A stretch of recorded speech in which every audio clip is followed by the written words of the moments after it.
I'll keep this short. My daughter, who's 19, told me she was going to college to major in computer science. I was ecstatic about this because she'd been set on majoring in illustration for years. I've been trying to talk her out of it because I know she loves illustration, but it's extremely hard to get a steady job. Exestin, I wanted her to do something she could be successful in and have a broader range of opportunities. As it turns out, she lied to me. She's majoring in illustration. She got some mail about an art exhibition at her school. At first, I thought nothing of it because I knew she was a computer science major. After looking into it a bit more, I found out her work was chosen to be displayed in the exhibition. I was furious. I've spent tens of thousands of hard-earned money on computer science, which is what we agreed on. I told her she could do what she wanted, but I will not support her. She can pay for it herself or get her mother to pay. Or she could begin to pay me back for the money she stole from me, interest-free. My wife said I'm being unreasonable, that she's only 19, and asking her to pay for her own tuition is asking too much of her. Oh wait, I didn't think it was, as I agreed to pay for her to study computer science, nothing else. I was also giving her a chance to do what she did right. I was deceived, and my money was going towards something I had no say in. Now my wife and daughter are upset with me. I'm starting to reflect and think maybe I could have been nicer about the situation. Am I the idiot for telling my daughter I wouldn't pay for her college tuition? She's 19 and doesn't have a job. How dare you create such great art that it's being displayed in an exhibition? But my heart breaks for this talented young woman whose father is so thoroughly hostile to her gifts. Though no doubt, it would mean the world to her to have parents who are proud of her. But instead, she gets anger from me. She's already shutting me out of her life, and I can't see it for what it is. I will lose her, and I will blame everyone but myself for her distance. You are the idiot. My dad did the same thing to me. Guess what? We don't talk anymore. Trying to control your daughter is a surefire way of losing her. Her work is being displayed in an exhibition. If it were my daughter, I would be sure to have front row seats. If I keep this up, I'm going to lose my daughter. I apologize and start listening to what she wants, what her hopes and dreams are, and then become her biggest cheerleader. Literally, he wants her to do computer science because it's easier to be successful. But she's facing success right now in illustration, and he's mad. He is genuinely okay with her sacrificing her own happiness for him. What a horrible father. But would he rather her not go to school? Yet, would he rather her live a life she hates? I will never understand this logic. He is selfish, and his love for his daughter isn't unconditional. Her work is being displayed at an exhibition. Do you know how big that is? It means not only is she pursuing her passion, but she's also good at it. Let herself actualize and don't offer to pay for the wedding, unless she chooses a different groom. This is heartbreaking, and I hope this post opens your eyes a bit. My friend got an engineering degree, handed her dad the diploma, then re-enrolled to teach elementary school. Such a flex. You messed up, bud. You have a very, very slim window to make this right, and I suggest you take it because if you don't, she's gone. I have a coworker who's a hobby baker and often brings her finished products into the office to share with everyone. This would be perfectly fine occasionally, but it's nearly every day and was getting a bit excessive. I don't want to be tempted by sweets every day, and it's unhealthy and upsetting to see my coworkers being led into unhealthy lifestyles by the sheer convenience of the sweets. They surely wouldn't be eating as many cakes, etc., if they weren't brought in each day. I was sure, and honestly still am, that others feel the same way but did not have the willpower to speak up. So last week I mentioned to my coworker that it was nice they wanted to share with us. But perhaps they should just choose their best creation once a week and bring that in rather than bombarding us with sugar and fat every day, since it will take a toll on people's health in the long term. She assumed I was speaking on behalf of my coworkers. In a way, I was, which is where I might have messed up and stopped bringing in sweets. But later, a few asked her why she'd stopped baking, and now my coworkers are upset that I asked her to stop bringing things in. They said if I didn't want to partake in her snacks, that was my prerogative, but that it was uncalled for me to speak on behalf of everybody, or to tell our baking coworker what to do or suggest.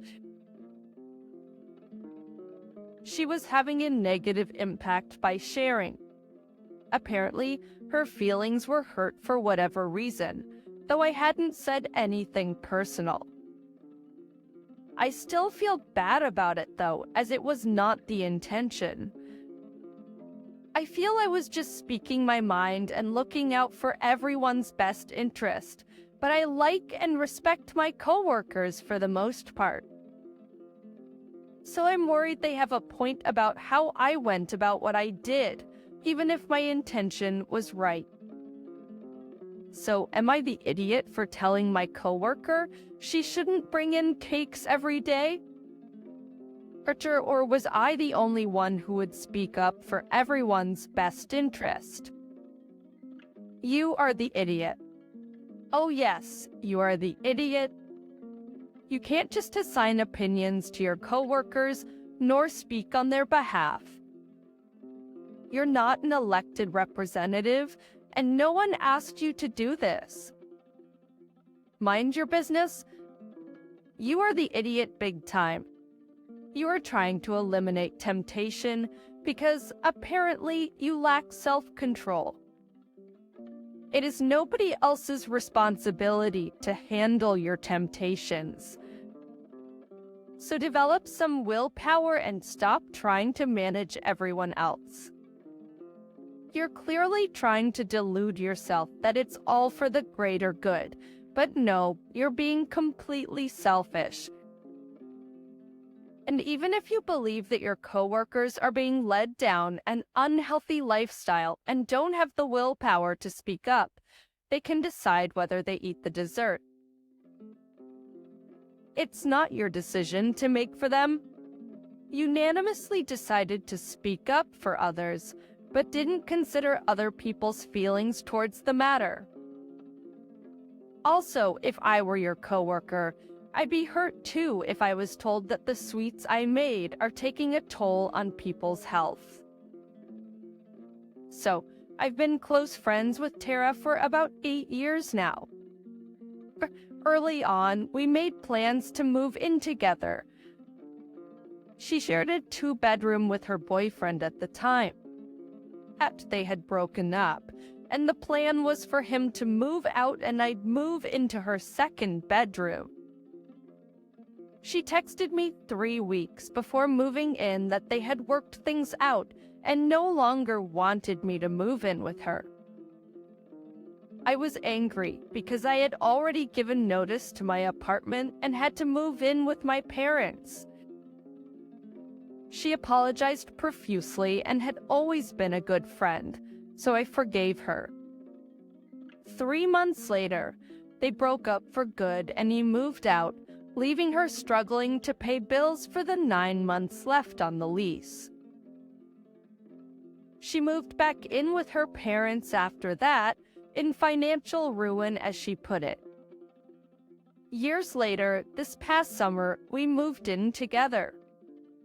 I was hesitant initially, but she did all the work finding a place and paying deposits. It was awesome living with my BFF, and we had a great time until last month. She had a friend with benefits situation with a guy at her work for almost a year. Finally, she sat me down and told me that they were making things official and wanted to move in together. So she wanted me to move out when his lease was up in 5 months, so he could move in with her. I was livid. I blew up at her. I called her a crappy and selfish friend and told her I would never forgive her for jerking me around like this again. The argument ended with both of us in tears. That weekend, while she was staying at her boyfriend's, I packed all my crap and moved out. I happened to know someone with a nice 3-bedroom house for rent. It was actually an excellent deal that I'd only passed up because I moved in with her, and I lucked out that it was still available. She's been texting me ever since about how I'm screwing her over just like her ex did, that I overreacted, and that she can't afford the place by herself. Honestly, I consider our friendship over at this point, but now that I've calmed down, I'm wondering if I may be the idiot. Edit for clarification, my name wasn't on the lease. She handled the paperwork. I didn't want to throw speculation into my post, but I 100% believe she did that on purpose. Thought the idiot? Your friend's history suggests that if her boyfriend's lease were up in 5 weeks rather than 5 months, she would have still asked you to leave. It's all about her and what she wants. Adapted trial commerce. You're disposable to her, and it doesn't matter to her how much she inconveniences you, as long as she gets her way. I don't think she's owed any consideration in return. You found a good living situation, which is no small thing in this market. Why should you stick around living with someone who has no respect for you? Putting aside all your history, I would say that since she asked you to move out, and she has to expect that you'll look for a new place and take the best deal you can find, this deal came up now. You were lucky it was still available, so you took it. If she didn't want you to move out, she shouldn't have asked you to, period. It's unfair to tell anyone, I need you to move out in 5 months. But if you find a great deal before that, I need you to pass it up and stay here to keep paying me rent. There's a reason she did all the legwork and had the apartment in her name. That was that reason. She wanted the ability to boot you out if her relationship situation changed in the future. This having everything in her name and not asking you to put your name on the lease gave her the ability to do that. Yeah, it sucks that you're bailing on her, but only having the apartment in her name so she could kick you out whenever cuts both ways. It's not your fault she can't afford the apartment that she leased in her name only. I'm a male, 46, have 2 little sons with my ex. I got engaged to my fiancé, a female, 22, recently. She loves my sons and has a fantastic relationship with them. My sons also love her. However, she's made it clear that she doesn't want to be a parent to my sons or babysit them, which is okay because they already have two parents. My ex and I are co-workers and both have a job that requires us to be away from home a lot. Last weekend, we both had to go to another city. That's none of our usual babysitters or family members were available. As a last option, I called my fiancé and asked her if she could babysit my sons for the weekend, and she agreed since there was no other choice, but said she was still not going to act like a parent. My ex's parents called the day after we left and said that they could have the boys now. I called my sons to tell them, but they begged me to let them stay with my fiancé. I talked to her to see if she was okay with it, and she said yes. So I told my sons they could stay with her. We went back home and everything seemed okay. My sons claimed they had the best weekend ever, and my fiancé said they didn't bother her. Sure, they ate junk food all weekend, didn't do any homework, stayed up late, and other things like that. But it was just a weekend, so I thought it was no big deal. Yesterday, I started getting calls from my ex-in-laws calling me an idiot for leaving my sons with someone.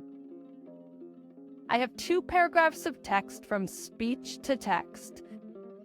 At paragraph 1, with someone so young and irresponsible, I could have left them with them. My sons have told them about their fun weekend, and they were very angry.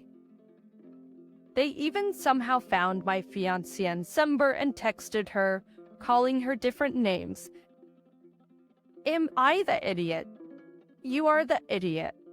I'm not even going to touch the fact that your new fiancé is literally less than half your age and has no experience under her belt yet. If she is your fiancé, she will be an adult figure for your kids. What kind of person dates someone with kids and openly says, "I'm never going to parent them"? I'll tell you who people who shouldn't date parents and who should single parents date.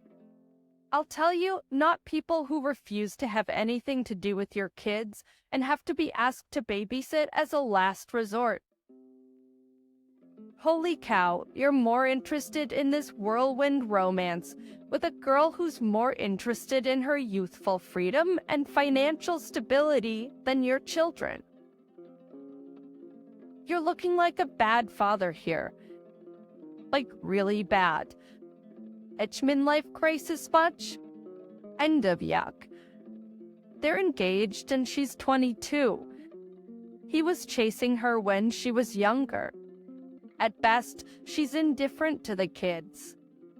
And at worst, she's neglectful. Some prances, why you would want to marry someone young enough to be your child is beyond me. And why she would like to marry someone with kids if she doesn't want to be involved is also confusing. I hope you enjoy your 3 kids. Luci, they had 1 weekend of no homework and junk food. Someone called the cops. The in-laws are just mad they didn't get their way. She sounds like a fun auntie, if anything. It's not that serious. I'm sure Granny and Grandpa sneak them extra sweets and let them get away with stupid stuff, as grandparents should. Other than her not feeding them vegetables and not doing homework, what exactly did she do wrong this weekend? The in-laws started engaging in idiot behavior when they texted Ope's fiancé with insults. that most likely was not specifically related to this weekend, but their hostility with Op as a person and the act. Their hostility to you is probably well-earned since you're a 46-year-old man engaged to someone who could be your daughter. So you are a major idiot just for being in this relationship and what it indicates about how you view women. It is ridiculous that I even have to ask this question, but since everyone in my family is triggered by me, my trust in my decisions is eroding and I need judgment. I, 34 female, have a sister, 29, who's been battling infertility issues for the past 5 years. Since I'm not married and don't plan to have children, my parents are desperately looking to have a grandchild and are doing everything they can to support my sister. Some of her previous failed pregnancies were high risk. As risk want to pay for it is very concerning. Unfortunately, it also seems that everyone in the family has been enabling this behavior. Also, if the husband only makes enough to support the two of them and she isn't working, there would be financial difficulties in adopting, even if she passed the screening process. Up's best bet is to go low or no contact until sanity prevails in this family. No one is responsible for someone else's lack of anything. Add up the total amount you've donated to her IVF and issues, and that's the total you've already helped above and beyond what you had. The family doesn't change a thing. Individuals are responsible for themselves. No more, no less. Don't make yourself the priority.